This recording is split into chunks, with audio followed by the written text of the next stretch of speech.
시간 우리에게 주신 하나님의 말씀은 로마서 8장 1절로 6절까지의 말씀입니다. 신약성경 249면에 있습니다.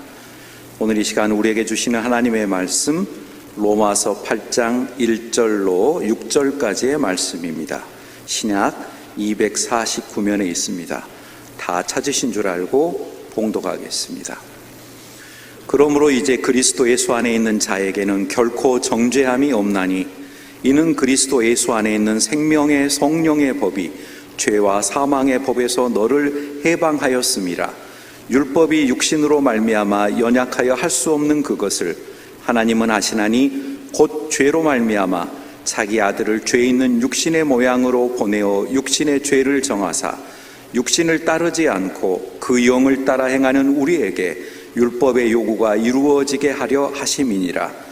육신을 따르는 자는 육신의 일을, 영을 따르는 자는 영의 일을 생각하나니 육신의 생각은 사망이요 영의 생각은 생명과 평안이니라. 아멘.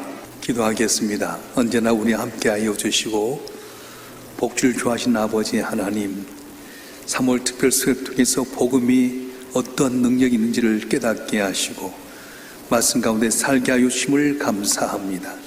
오늘도 주 앞에 나서 예배하게 하셨사온즉 오직 주님 홀로 영광을 받아주시고 사는 성들이 험한 세상 가운데 어떻게 하면 주의 영광을 나타낼 수 있는지 말씀을 통해 깨닫게 하여 주시고 제 삶이 주의 기쁨 자랑 면류관이 되도록 은혜를 다하여 주시옵소서.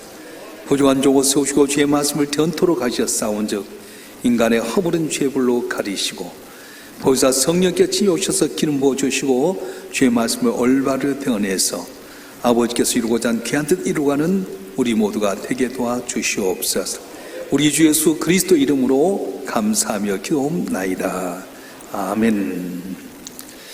우리가 우리 신분을 말하게 될 때에 주소를 이야기하고 성명을 이야기하고 또 남장가 여장가를 이렇게 표현하게 됩니다.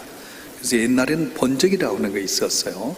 그래서 경기도 무슨군, 무슨면, 무슨리 이 네 가지가 이렇게 들어가게 되는데 지금 번적이 별로 중요하지 않습니다. 옛날에 번적이 중요한 건 아닙니다. 또 번적을 해놓게 되면 지역 감정 때문에 혹시 불이익을 당할 수 있을까 봐서 번적을 없애게 됐습니다. 그래서 현재 주소가 중요한데 우리 성도들에게 있어서 영적인 현재 주소는 어디에 있습니까? 우리 영적인 주소는 크게 두 가지 가운데 하나가 되는데 하나는 주 안에와 주 밖이라고 하는 겁니다. 주 안에 있느냐 주 밖에 있느냐. 전에 주 밖에 있을 때 우리 주소는 어디였습니까? 전에 주소는 살기도 힘들군 죽으면 망하리 그렇게 되어 있어요. 살기도 힘들군 죽으면 망하리. 그런데 우리가 예수 믿고 나서 우리의 주소가 달라졌어요. 예수도 주안군 믿으면 잘 살리. 그래서 영원히 망할 수밖에 없는 우리가 예수를 믿고 나서 주 안에 있다 보니까 주 안에 잘 살 수 있는 길이 열려지게 된다고 하는 겁니다. 다시 말하면 예수 안에 살아갈 때 우리가 복이 있게 된 겁니다. 우리가 예수를 얼마 동안 믿었냐 이것보다 더 중요한 것은 우리가 어디에 사느냐가 중요합니다. 내가 얼마나 많은 일을 했냐 이게 자랑스러운 것이 아니라 내가 어디에 속해 있느냐가 더 자랑스러울 수 있겠고요. 내게 무슨 은사가 있느냐 얼마나 많이 받았느냐 이것보다 내가 어디에 살고 있느냐가 참 중요합니다. 그래서 신앙생활 때 우리가 습관적인 신앙에서 벗어나야 돼요. 형식적으로 신앙생활을 하게 되면요 교회를 다니긴 다닌 것 같지만은 주 안과 밖은 전혀 달라지게 됩니다. 그래서 형식적인 신앙이 아니라 내가 예수를 믿었다고 한다면 예수 안에 거해야 되는데 예수 안에 거하게 되면 어떤 일이 우리 삶 가운데 일어나게 됩니까? 오늘 본문의 말씀에 보면 첫째는 정죄함이 없다고 말씀합니다. 오늘 로마서 8장 1절 말씀 한번 읽어볼까요? 로마서 8장 1절 말씀 시작. 그러므로 이제 그리스도 예수 안에 있는 자에게는 결코 정죄함이 없나니. 아멘. 우리가 그리스도 안에 있게 되면 정죄함이 없습니다. 왜입니까? 원래 죄로 말미암아 죽을 수밖에 없었는데 하나님의 아들이 십자가에 못 박혀 죽으심으로 말미암아 내 죄값을 다 갚아버렸어요. 그래서 죄 있는 우리의 모습이 이젠 죄 앞에서 정죄함이 없다 그렇게 표현하게 됩니다. 내가 착하게 살았습니까? 어떤 능력이 있었습니까? 그렇지 않습니다. 오직 예수 그리스도 안에 있기 때문에 나는 부족하고 미약할지라도 결코 죄가 나를 정죄하지 못하는 그런 위치에 서게 됐다고 하는 겁니다. 그런데 예수 밖에 있으면 어땠습니까? 정죄함이 있다는 거예요. 그리스도 밖에 있는 사람 죄사함을 받지 못했기 때문에 언제나 죄가 그를 묶고 있어서 정죄하게 된 겁니다. 그래서 끊임없이 우리를 정죄하게 되고요. 하나님의 심판대 앞에 갔을 때 내가 예수 안에 있지 못한 사람은 죄심받지 못했기 때문에 그 정죄함을 받아서 영원한 지옥에 빠질 수밖에 없다고 말씀하는 겁니다. 애굽 땅에 죽음의 사자가 오게 됐습니다. 그래서 애굽에 있는 사람이나 이스라엘 사람들에게 다 같이 죽음의 사자가 오긴 왔는데 애굽의 사람들에게는 죽음의 그림자가 덮었어요. 그래서 사람이든 동물은 첫 번째가 죽게 됩니다. 그래서 그는 애통하면서 목 놓아 울게 됩니다. 그런데 같이 있는 것 같았지만 이스라엘 사람들은 죽음의 그림자가 넘어가고 말았어요. 왜요? 어린 양의 피를 발라서 문설주에 발랐더니 죽음의 그림자가 넘어가게 됐던 것처럼 정죄함이 없는 사람은 죽음의 그림자가 와도 넘어가게 된다는 겁니다. 이스라엘 백성이 가나안 땅을 정복하게 됩니다. 요단을 건너서 가나안을 간 처음에 성이 여리고 성이었어요. 너희가 여리고 내게 준 거니 다 진멸하라 했는데 여리고성을 갈 때 다 진멸했지만 한 가족만 살게 됩니다. 누구의 집입니까? 기생 라합의 집이었어요. 정탐꾼이 왔을 때 정탐을 살려줘서 우리가 너희 가나안 땅을 이 여리고성을 진멸하게 될 때에 너희 집은 표시를 해놔라. 빨간 줄을 매놓으면 그 안에 너희 집에 있는 사람 다 살려주리라. 그래서 여리고성이 무너뜨리고 전체 다 진멸하게 될 때에 빨간 줄이 있는 그 기생 라합의 집에 들어간 사람은 형제든 친구든 친척이든 간에 다 사는 역사가 있었습니다. 마찬가지입니다. 예수 안에 있는 우리에겐 결코 정죄함이 없다고 말씀한 겁니다. 심판받지 않습니다. 왜 그렇습니까? 예수님 내 피난처가 되시기 때문에 그렇습니다. 약속하신 거 있었어요. 영원히 죽을 수밖에 없는 우리들이었는데 어린 양의 피로 말미암아서 구원의 방주가 되면 내가 피난처가 되어지면 너는 정죄함이 없다 그렇게 말씀하는 겁니다. 마귀는 아주 강교해서요 우리가 지었던 죄를 갖고 항상 참수합니다. 너가 이렇게 옛날 지었던 죄가 있는데 네가 목사야? 네가 장로고 안수입사고 권사니? 항상 참수합니다. 그런데 우리는 거기에 넘어가면 안 되는 거예요. 예수를 잘 믿는 사람은 옛날 부족하고 미약하고 죄를 많이 지었을지라도 예수의 십자가에 못 박혀 죽음으로 말미암아서 내 죄를 다 담당했기 때문에 정죄함이 없다고 말씀하는 거예요. 그래서 여러분 가운데도 예수 믿는데 과거 죄 때문에 항상 마음에 걸린 분이 계실 겁니다. 일이 안 풀리면 내 조상의 죄 때문인가? 내가 옛날 죄 때문에 이렇게 어려움 당한 것 아닌가 생각할 때가 많아요. 근데 성경 말씀합니다. 예수 안에 있는 자는 결코 정죄함이 없다 그렇게 말씀하셨어요. 여러분 잘 아는 마틴 루터에 대한 이야기입니다. 마틴 루터가 종교개혁을 하게 되는데 어느 날 책상에 앉아서 여러 가지 개혁하고 준비하는 가운데 사탄이 딱 나타났어요. 그리고는 종이 한 장을 이렇게 내놓게 됩니다. 근데 그 종이 한 장을 보는 가운데 사색이 질렸어요. 힘이 빡 빠졌습니다. 왠가 했더니 과거에 마틴 루터가 지었던 죄를 낱낱이 다 기록이 되어 있는데 정말 생각지 못했던 내가 생각지 못했던 죄가 다 드러났어요. 근데 뒷면을 덮여보니까 지금 지은 죄도 다 적혀져 있었어. 그러면서 사탄이 말합니다.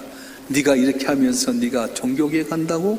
네가 이런 죄를 지었는데 지금도 이런 죄를 짓고 있는데 네가 종교개혁? 야 종교개혁 니나 종교개혁이라 니나 개혁해라 그렇게 말하는 거예요. 자기의 죄 때문에 침묵하고 정정이고 이제는 어쩔 수 없다고 생각했는데 등 뒤에서 음성이 들려옵니다. 마틴 루터야 걱정하지 말아라. 그리스도 예수 안에 있는 자는 결코 정죄함이 없다. 내가 네 죄를 다 용서했다. 이 말이 들려진 거예요. 그때 마틴 루터는 자기가 쓰고 있던 잉크를 가지고 벽에 던지면서 사탄에게 이야기합니다. 사탄아, 예수 있는 내게는 정죄함이 없다. 마귀는 내 죄를 앞집의 지붕 위에 기앗장보다 더 많다고 이야기할지 모르지만은 나 예수의 볼로 말미암아 난 씻음 받았다. 누가 나를 정죄하겠느냐? 그랬더니 사탄이 살그머니 물러가더라는 거예요. 그래요. 언제나 우리 삶 가운데 안 되고 힘들 때 사탄은 우리한테 정죄합니다. 네가 옛날 지었던 죄 때문에 안 되는 거야. 조상 때부터 지었던 죄 때문에 네 안 되는 거야. 그렇게 이야기할 때가 많아요. 근데 성경은 그래도 예수 한 자는 결코 정죄함이 없다 말하게 됩니다. 우리 사람들은 정죄를 많이 해요. 교회 다니는 사람도 정죄합니다. 어떤 남매가 있었어요. 부모님 일찍 돌아가셔서 남매가 서로 어렵게 사는데 오빠가 폐결에 걸렸습니다. 옛날에 폐결에 걸리면 다 죽었잖아요. 약을 살려할 때 돈이 없다 보니까 동생이 몸을 팔았어요. 몸을 팔아서 돈을 모아가지고 오빠 병을 낫게 약을 샀습니다. 그래서 오빠 병을 고쳤는데 교회 소문이 돌아왔어요. 아이고 몸 팔아서 오빠 병 고쳤대. 아이고 장녀가 돼가지고 오빠 병을 고쳤대. 이 말을 듣던 오빠가 낙심하고 자살하고 말았어. 자기가 몸을 팔아서 오빠 살리기 위해서 몸을 펴놓고 오빠가 돌아가시니까 이 동생도 자살하고 말았어. 그래서 이 동생의 장례를 지내면서 목사님이 이렇게 울면서 장례를 집회했습니다. 하나님께 심판날에 너 아무개 목사야, 네가 네 양떼를 얼마나 돌봤냐고 물으신다면 주님, 저는 양이 한 마리도 없었고 이리 때만 데리고 있다가 여기 왔습니다. 이렇게 말할 수밖에 없습니다. 이렇게 했어요. 교회에 다닌다고 다 양이 아니에요. 함부로 남을 정죄하고 함부로 남이 뒷담하고 함부로 말하게 되면 그것은 양이 아니라 일이라고 하는 거예요. 그래서 교인들이 조심해야 될 건 뭐냐면 내 생각이나 내 취향에 따라서 함부로 남을 정죄할 때가 많습니다. 앞정산 사람 끄집어내기 위해서요, 잘한 사람 끄집어내기 위해서 뒷말하게 되고 단점 찾아내고요. 그런데 여러분, 주님은 예수 아는 자에 결코 정죄함이 없다고 말씀하셨어요. 그래서 우리 성도들은 내가 제 용서함 받았기 때문에 그 은혜로 말미암아 남의 단점이 있을 때 남을 정죄해서는 안 된다고 하는 거예요. 그래서 여러분 항상 주 앞에 회개할 때는 주님, 내가 남을 정죄했습니다. 내가 남에 대해서 함부로 평가했습니다. 혹시로 내 입술로 지었던 죄가 있다면 용서하여 주시옵소서 고백하게 될 때 은혜가 임할 줄로 믿습니다. 그래서 사람들은 이유 없이 남을 정죄할 때가 많아요. 나의 약점에 대해서 이야기하고 비난하고 정죄하려고 하지만 그래도 예수 안에 결코 정죄함이 없습니다. 돌에 맞아 죽을 수밖에 가늠한 여인 다 돌로 치려고 할 때 주님께서는 앉아서 선바닥에 글을 쓰셨어요. 무슨 글을 쓰셨을까? 그들이 다 돌로 치리까 하면서 분노하는 그들에게 그들의 죄를 하나씩 쓰셨어요. 참 이걸 보다가 분노가 가라지게 되고 다단하게 됐는데 주님께서는 이 가늠한 여자에게 이야기합니다. 여자야, 누가 널 정죄하느냐? 나도 널 정죄하지 않으니 평안히 가라 말씀하셨어요. 예수 안에 있으면 정죄함이 없습니다. 우리 가운데, 제 가운데 있어서 아직도 얼마나 있습니까? 그래도 예수 안는 자는 결코 정죄함이 없다고 했는데 예수의 볼로 단번이 씻음만 우림을 깨닫고 죄의 발목에서 벗어나 상상 죄의 은혜로 감사하는 여러분이 되길 주님으로 축원합니다. 축원합니다. 중요한 누구가 예수 안에 사는 게 중요해요. 내가 예수 안에 살면 어떤 역사가 일어나게 됩니까? 진정한 자유가 주어지게 된다는 겁니다. 왜 자유가 없습니까? 매여 있기 때문에. 꼭 감옥에 가서만 아닙니다. 우리가 언젠가 매여 있으면 그 나를 자유롭게 못하는 거예요. 요즘 너무 사람들이 시간에 매여 있을 때가 많습니다. 너무 바빠요. 전도하러 할 때도 바빠서요. 갈 때도 가지 못하고 할 것도 못할 때가 많습니다. 나도 모르는 사이에 매여 있을 때가 참 많이 있습니다. 예전엔 연좌제라고 하는 것이 있었어요. 이제 6.25 전쟁이 끝난 다음에 남과북이 북한의 대책이 있을 때 북한군의 어떤 부역을 하거나 또 북한의 친척 가운데 저 북으로 올북해버리면 그것 때문에 전체 다 연좌제로 걸렸어요. 그래서 아무리 공부 잘해도 공무원 길이 갈 수가 없습니다. 사법고시 준비해도요, 아무리 실력 줘도 고시에 참석할 수도 없었어요. 벗어날 수가 없는 겁니다. 그래서 국가안전보장이라고 하는 우리 국가안전보장부터 다 폐지했던 이유가 뭐냐면 연좌제에서 벗어나게 만든 겁니다. 여러분, 우리도 자유가 필요합니다. 요한복음 11장에 보면 나사로가 죽었습니다. 주님 나흘 돼서 주님 오셔서 무덤에 돌을 올리게 한 다음에 나사로가 나오라 했더니 나사로가 살아났어요. 근데 죽었던 나사로가 살아났는데 붕대로 몸이 배로 감춰져 있으니까 지금 뭐라고 말씀합니까? 풀어 다니게 하라, 그렇게 말씀하셨어요. 사랑하는 성도 여러분, 오늘 우리는 무엇인가 묶여 있을 때가 참 많이 있습니다. 무엇에 묶여 있습니까? 욕망에 묶여 있어요. 거룩한 욕망은 열심히 갖고 일을 하지만 세상의 욕망에 빠져버리게 되면 언제나 우린 잘못된 길을 가게 됩니다. 비참하게 되고요, 그 나쁜 욕망이 나를 죽음의 길로 이끌어가게 됩니다. 그래서 이 가장 강력한 욕망 중에 하나가 뭐냐면 쾌락이라고 하는 거예요. 육신의 쾌락을 위해서 살아갈 때가 많습니다. 절제를 흐리게 만들고요, 혼신의 모든 걸 빼앗아 가버립니다. 그런데 그렇게 쾌락에 빠지면 돈도 시간도 아무 무용지물이 되게 됩니다. 쾌락에 빠진 삶이 미친 건 네 가지가 있는데, 첫째는 여자, 둘째 술, 세 번째 마약, 네 번째는 도박이라고 해요. 도박 같은 경우도 사탄이 매개하는 거예요. 제 이제 친구 어머니가 계셨는데, 이제 아버지는 학교에서 근무하시고, 친구 어머니가 집에서 이제 남편이 보다 좀 갖고 오는데, 동네 사람과 모여서 하투를 치기 시작했어요. 10원짜리 하투가 커지기 시작하면서 도박이 돼버린 거예요.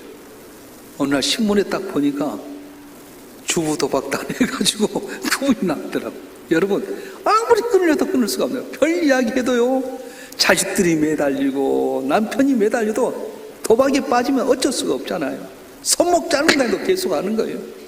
마약에도 그렇습니다. 마약도 한번 빠지면 절대 벗어나기 어렵잖아요. 내 의지로 끊을 수 있습니까? 내 힘은 절대 끊을 수가 없습니다. 그런데 성경은 뭐라고 말씀하는 겁니까? 성경에서는 이렇게 말씀하고 있어요.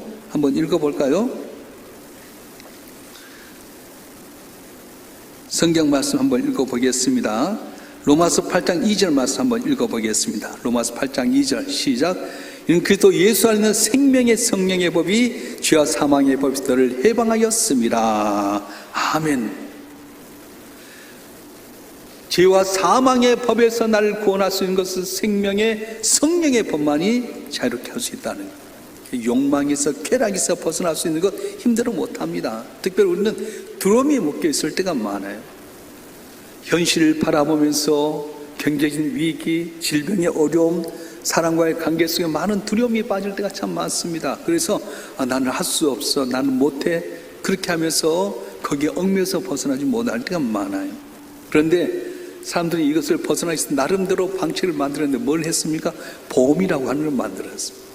그래서 우리가 자동차 보험, 의료보험, 생명보험, 종신보험. 저도 대하동 성리할 때 우리 집사님 한 분이 보험을 했는데, 목사님 종신보험은 들면 좋아요. 종신보험이 뭡니까? 그랬더니 목사님 돌아가시고 나면은 가족들이 이렇게 받는다는 거예요. 아, 그러냐고. 내가 그때 젊어가지고 혹시 빨리 죽으면 내 아내와 내 자식들이 불쌍하다 해서 종신보험은 드리는 아무 필요가 없는 거 있잖아. 죽고 나서 보험 받으면 뭐해? 생명보험 해갖고 영원히 살아야지. 생명보험 받는데 죽고 나서 생명보험 받으면 뭐하냐 말이죠. 그런데 내가 예수 안에 있으면 영원한 생명보험이 들게 됩니다. 뭡니까? 죄로 말미암아 사망의 음침한 곳에 영은 죽을 수밖에 없었는데 성령과 생명의 법이 죄와 사망의 나를 자유케 하셨다고 말씀하신 거예요. 할렐루야. 내가 예수 안에 살게 되면 두려움도 없습니다. 죽음도 두려워하지 않습니다. 그래서 초대교회 성도들은 항상 사자의 밥이 되면서 십자가에 못 박혀 죽으면서 두려워하지 않았어요. 왜? 죄에서 자유함을 얻었습니다. 죄와 사망의 법에서 영원히 벗어난 성령과 생명의 법으로 자유케 하셨기 때문에 이 땅에 있으면 죽어가지만 주 앞에 섰을 때 영원한 상급이 있는 걸 알았기 때문에 그건 두려워하지 않았다고 하는 겁니다. 여러분, 어디에 사십니까? 주 안에 살아야 됩니다. 따라서 주 안에 살겠습니다. 주 안에 살겠습니다. 어디에 사십니까? 주 안에 사실 주님으로 축원합니다. 그럴 때 난 참 자유를 누리게 됩니다. 육체적, 정적, 경제적인 속박 가운데서 벗어나게 되고요. 주 안에서 참 자유를 얻게 되는데, 여러분 한 분 한 분 이 믿음 안에 승리하기를 주님으로 축원합니다. 할렐루야. 내가 예수 안에 살면 또 어떤 변화가 일어나게 됩니까? 내게는 생명과 평안이 오게 된다는 겁니다. 자, 로마서 8장 6절 말씀 읽어볼까요? 시작. 육신의 생각은 사망이요 영의 생각은 생명과 평안이니라. 아멘. 다시 한번 읽겠습니다. 시작. 육신의 생각은 사망이요 영의 생각은 생명과 평안이니라. 아멘. 우리가 예수 믿고 거듭나면 제일 먼저 변화가 어디냐면 생각의 변화가 있게 됩니다. 두려움 위에서 담대함이 있게 되고요. 육의 생각을 하는 게 영의 생각을 하게 됩니다. 그래서 영의 생각을 하게 되면 생명과 평안이 오게 된다는 거예요. 왜요? 모든 것이 생각부터 시작되었고 결과가 생각에서 나타나기 때문에 그렇습니다. 영의 일을 생각하는 사람은 어떤 사람입니까? 예수 안에 있는 사람. 육신의 일은 뭡니까? 이 땅의 세상의 삶, 세상의 일, 자기 중심적인 일을 하는 거예요. 그래서 예수를 믿는다 하는데도 불구하고 두 가지 부류가 날라집니다. 가룟 유다도 예수를 믿었지만 항상 자기 중심으로 살다 보니까 결국 예수를 팔아버리고 말았습니다. 베드로는 어떻습니까? 죽으려고 하니까 영역도 기억에 남는 분이 되었습니다. 자, 거듭난다고 하는 건 뭡니까? 생각부터 달라지게 된 거예요.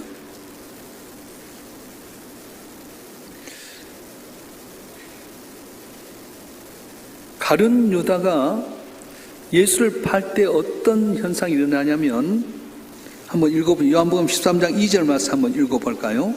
요한복음 13장 2절 말씀 시작. 마귀가 벌써 시몬의 아들 가룟 유다의 마음에 예수를 팔려는 무엇을 넣었더라?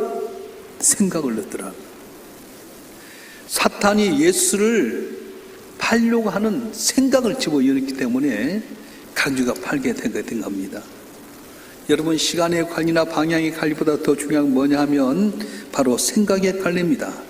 생각에서 좋은 생각이 있고 나쁜 생각이 있습니다. 좋은 생각은 무엇입니까? 영의 생각을 하는 거고 나쁜 생각은 육의 생각을 하는 겁니다. 로마서 8장 5절 말씀 읽어볼까요? 시작. 육신을 따는 자는 육신의 일을, 영을 따는 자는 영의 일을 생각하나니. 아멘.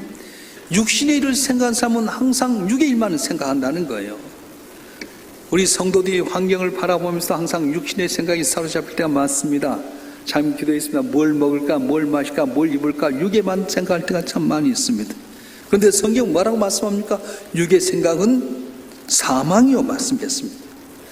나쁜 생각, 육의 생각은 죽음을 오게 된다는 겁니다. 그래서 하나님의 자녀가 어떤 환경 가운데서라도 좋은 생각해야 돼요. 영적인 생각해야 돼요. 약속의 땅 가나안 땅을 바라보면서 정탐꾼 12명이 갔는데 생각이 달랐어요. 똑같이 봤습니다. 근데 10명은 갈 수 없다. 그럼 그들 앞에 메뚜기와 같다. 생각이 그러다 보니까 부정적이다 보니까 다 죽고 말았어요. 여호사갈 뭐라고 말씀합니까? 그래, 그들은 철병거 가졌고 안악자손이고 여리고성도 있고 굳건하다. 우리보다 훨씬 더 힘이 세다. 그러나 하나님 우리와 함께 하시면 그들은 우리의 먹이다, 밥이다. 그렇게 생각하게 됩니다. 그래서 생각한 대로 되는 거예요. 성경에 보면요, 이름이 똑같은 사람이 있어요. 비슷해요. 근데 결과가 달라진 사람이 있습니다. 롯이라고 하는 사람과 룻이라고 하는 사람입니다. 이름은 비슷한데 결과가 너무 달라졌어요. 롯은 누굽니까? 아브라함의 조카였어요. 본토 친척 아비를 떠나서 아브라함 떠나서 이 가나안 땅까지 오게 되고요. 또 삼촌 딸 애굽 땅까지 가는 도중에 부자가 돼서 오는 가운데 아브라함의 양치들과 롯의 양치들이 싸움합니다. 양을 먹일 푸른 초장을 찾기 위해서 다투다 보니까 이것이 아브라함의 귀까지 들어왔어요. 조카야, 너와 나의 혈육이 나눠졌지만 이 양치는 것 때문에 같이 이렇게 싸워서 되겠냐? 네가 자하면 내가 우하겠고 네가 우하면 내가 자하겠다. 네가 먼저 선택해라. 아브라함 시대가 BC 2000년이거든요. 지금부터 약 4000년 전에 절대 가부장적인 세계지 않습니까? 그러면 롯이 아닙니다. 삼촌이 먼저 선택하세요. 그렇게 해야 될 텐데 조카 롯은 얼른 보니까 물된 동상 같은 소돔 있는 수활동을 선택하게 됩니다. 나만을 생각하겠습니다. 나만의 행복을 위해서 삼촌 생각도 떠나버렸어요. 근데 어떻게 됩니까? 죄악의 도시인 소돔성에서 모두 잃어버렸습니다. 아내도 잃어버리고 재산도 잃어버리고 두 딸들을 통해서 모압이라고 암몬이라고는 불신앙의 조상이 되고 말았습니다. 나만 생각하다 보니까 그렇게 됩니다. 그런데 모압의 영인 룻은 어떻습니까? 하나님의 사람인 유다의 사람을 만나서 결혼했는데 남편도 일찍 죽게 됩니다. 생활이 말이 아닙니다. 시어머니 나이가 늙었는데 자기 고향 땅으로 돌아간다고 합니다. 나오미가 말합니다. 오르바라고 하는 자부와 룻이라고 하는 자부에게 말합니다. 얘들아, 너는 너무 늙어서 내 고향 땅으로 가야 되겠다. 우리 고향은 너무 이방인을 외면하니까 안 되겠다. 너희들 너 인생을 살기로 해라. 오르바는 그냥 자기 살 길을 찾아갔어. 룻이라고 하는 얘는 어떻습니까? 어머니, 그래도 누가 도와야 되지 않습니까? 내가 비록 몇십 천대 받더라도 어머니 모시겠습니다. 어머니 하나님 내 하나님이고 내 어머니 백성 내 백성입니다 하고는 나오미를 따라서 애굽 땅에 와서 이 베들레헴으로 돌아오게 됩니다. 그런데요, 나를 희생하고 어머니를 살기 위해서 갔던 이 룻에게 함께 보아스라는 사람을 만나게 되고요, 그리고 그 가문에서 다윗이 태어나게 되고 메시아가 되는 은혜를 주었습니다. 성경이 이렇게 말합니다. 하나의 밀이 땅에 떨어지지 않으면 하나를 그대로만 떨어지면 많은 열매를 맺는다고 말씀하셨습니다. 나만을 위해 살면 그 나쁜 생각, 육의 생각으로 나도 죽고 너도 죽지만은 너를 위해서 살게 되면 나도 행복하게 되고요, 우리 모두가 살게 되는 귀한 은혜를 주신다고 말씀하신 거예요. 자, 오늘 한번 읽어볼까요? 로마서 8장 6절의 말씀 한번 읽어보겠습니다. 시작. 육신의 생각은 사망이요 영의 생각은 생명과 평안이니라. 아멘. 우리는 항상 선택의 과정 속에 생각을 많이 해야 됩니다. 롯처럼 자기 이익만 먼저 생각해서 소탐대실을 하게 되면 다 망쳐들 수밖에 없습니다. 그런데 룻처럼 내 생각보다는 남을 먼저 생각하고 이웃을 생각하게 되면 오히려 행복을 받게 된다는 겁니다. 선한 생각은 무엇입니까? 룻처럼 모두의 행복을 생각하는 겁니다. 자기의 행복이 아니라 모두의 행복을 위해서 헌신하게 될 때 룻은 자기만 행복한 것이 아니라 모두 행복하게 되었던 겁니다. 너를 행복하게 하면 나도 행복하게 되고, 모두의 행복을 구하면 나 행복은 배가가 되게 된 겁니다. 여러분, 나만 생각하는 좁은 생각에서 벗어나서 모두를 생각하는 선한 생각, 영적인 생각을 하게 될 때 주님의 생명과 평안이 우리에게 임할 줄로 믿습니다. 여러분, 현주소가 어디입니까? 어디에 사십니까? 주 안입니까? 주 밖입니까? 교인은 모여서 주 안에 있는 사람이 있고 주 밖에 있는 사람이 있는데, 주 안에 거하게 되면 결코 정잠이 없다, 참 자유를 얻게 된다, 네가 영적인 생각을 하고 살아가면 생명과 평안이라고 했는데, 한 분 한 분 주 안에 감으로 말미암아 슬픔 걱정 변해서 감사창 넘치는 복된 삶이 되어지길 주의 이름으로 축원합니다. 축원합니다. 기도하겠습니다. 인간의 생사복을 주장하신 전능하신 아버지 하나님, 죄로 말미암아 영원히 죽을 수밖에 없는 죄들을 위해서 하나밖에 없는 아들 십자가에 못 박혀 희생하심으로 우리 하나님의 자녀가 되게 하신 것을 감사합니다. 믿노라지만 아직도 우리가 주 밖에 갈 때가 얼마나 많은지 모릅니다. 너희가 주 안에 거하라고 말씀하신 주님, 주 안에 자는 결코 정잠이 없다고 말씀하셨고 또 참 자유를 얻는다고 말씀하셨습니다. 죄와 사망의 법에서 벗어나기 위해서 생명과 승리의 법이 나를 주장한다고 했는데, 아직도 죄의 올무에서 벗어나지 못한 성도가 있다면 예수를 나의 구주로 믿어 십자가의 보혈로 말미암아 정죄함을 받았음을 확신하게 도와주시옵소서. 들으면서 벗어나게 하여 주시고, 언제나 영적인 생각, 내가 희생하고 헌신하고 주의 영광을 위해서 사는 생각을 통해서 생명과 평안을 얻는 성도들 되게 하여 주시옵소서. 우리 주 예수 그리스도의 이름으로 감사하며 기도하옵나이다. 아멘. 사랑하는 성도 여러분, 이제 평안한 마음으로 세상을 향해 나가십시오. 선한 일에 용기를 가지시며 악을 악으로 갚지 마십시오. 항상 연약한 자를 도우시며 병든 자를 찾아보시며 곤란 당하나 믿어주려 하십시오. 주님께 봉사하고 주님을 사랑하십시오. 모든 일에 믿음과 사랑을 행하시며 어떤 일에도 소망을 포기하지 마십시오. 주께서 말씀하신 대로 환경에 매우지 말고 세상에 주어진 조건 때문에 염려하지 말고 주 안에 가도록 하십시오. 그때 약속하신 것 이루신 하나님께서 정잠이 얻게 하시고 참 자유를 주시고 영원한 생명과 평안을 주신다고 하셨는데, 상상치 못할 놀라운 은혜와 기적으로 여러분의 삶을 도와주실 것입니다. 이제는 우리 주 예수 그리스도의 은혜와 아버지 하나님의 극진하신 사랑과 성령님의 감화 감동 이로 충만 교통하심이 오늘도 주님 앞에 나와 예배하며 주님께 영광 돌리는 주님의 사랑하는 자들을 한 분 한 분 위에 이들의 가정과 성업과 남은 삶의 여정과 우리 일산 명성교회와 우리의 조국 대한민국 위에 지금부터 영원토록 함께 하시기를 간절히 축원하옵나이다. 아멘.